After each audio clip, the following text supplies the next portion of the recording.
Daniel Alvarez wasn't superstitious. He didn't believe in lucky charms, destiny, or the universe sending signs. Life had taught him that much. But he did believe in patterns. Patterns meant order. Order meant control. Control meant safety. In a world that had taken too much from him, his wife, his steady income, his sense of certainty, patterns were the only thing he could rebuild. He woke at 4:45. He made Lily's lunch at 5:00. He tied his work boots at 5:15. He unlocked the school's side door at 5:27. Every single day. Maybe it sounded rigid, maybe even obsessive, but it wasn't. Not for him. When you'd spent years clawing your way out of grief, raising a child alone, taking every job you could get while praying you could keep food on the table, predictability became something sacred, something fragile, precious, and earned. He needed predictability like other people needed sleep, because there had been a time when nothing, absolutely nothing, in his life felt stable. When he'd woken up every morning wondering what would go wrong next. When he feared he'd fail his daughter, lose his home, or fall apart under the weight of loneliness. Those days were behind him now, mostly, but scars didn't disappear just because life got better. The school hallway lights flickered weakly overhead, humming their usual grumpy morning hum. Daniel paused, listening to the building breathe around him. Everything sounded normal, pipes clanking, lockers settling, the faint whistle of air vents warming up for the day. This was his world, his peace, his routine. He reached for the switch to the supply closet, ready to start his list of repairs, when something broke through the calm. A sound, a soft, small, fragile. A baby's CRY.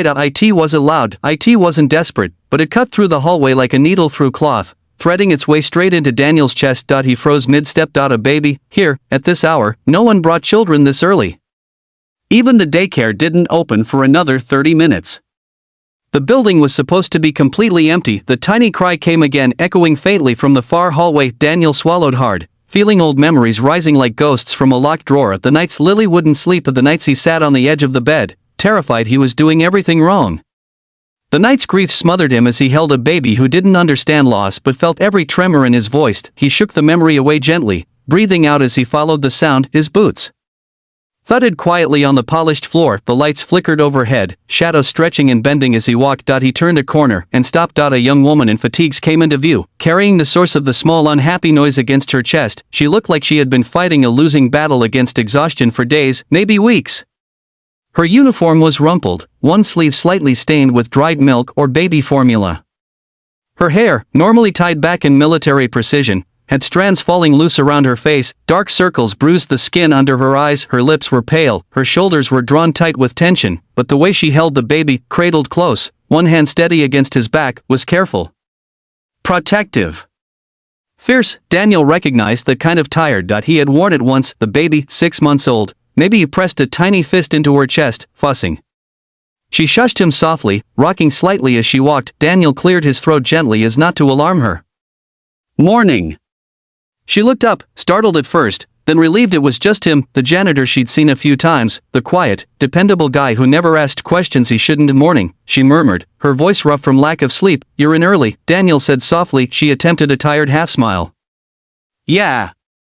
Earlier than I want to be. The baby whimpered, and she bounced him instinctively, but her legs shook slightly, as if even that small motion drained more strength than she had. Daniel hesitated. Do you need a minute to sit down?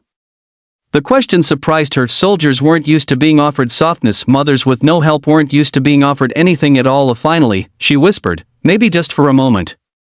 Daniel opened the staff room for her. She stepped inside, shifting the baby carefully. He watched her settle into a chair, her shoulders relaxing for the first time since he saw her. He pointed to the bottle poking out of her bag. He hungry? She nodded. Yeah. I didn't get to finish feeding him before we had to leave. Daniel pretended not to notice how her hands trembled when she pulled the bottle out. As she fed the baby, he turned to the old coffee machine, measuring grounds with quiet precision. He wasn't trying to impress her. He wasn't trying to be a hero, he was just acting on instinct. An instinct shaped by years of being alone, tired, overwhelmed, and knowing how much a tiny act of kindness could change someone's morning. When he set the steaming cup in front of her, she blinked up at him in surprise. You didn't have to do that, she murmured. Maybe not, he said gently. But it looks like you need it. She wrapped both hands around the cup, breathing in the warmth as if it were life itself. Thank you. He nodded, keeping his voice soft. What's his name? Mason. She brushed a thumb across the baby's cheek. He's everything. I get that, Daniel said quietly. My daughter, Lily, she's the same. Her eyes softened with a kind of connection Daniel didn't expect. You're a single parent too, she asked. Been one for 12 years. Her breath caught. That must have been hard. It was, he said, not with pity, but honesty. Still is, some days. The soldier exhaled shakily, as if someone had finally given her permission to admit her own struggle. I'm sorry. I'm not usually like this. She blinked hard, eyes wet from exhaustion rather than emotion. I haven't slept more than an hour at a time in days. Daniel nodded. He knew that look. He remembered the feeling. You're doing great, he said softly. She almost laughed at that. It doesn't feel like it.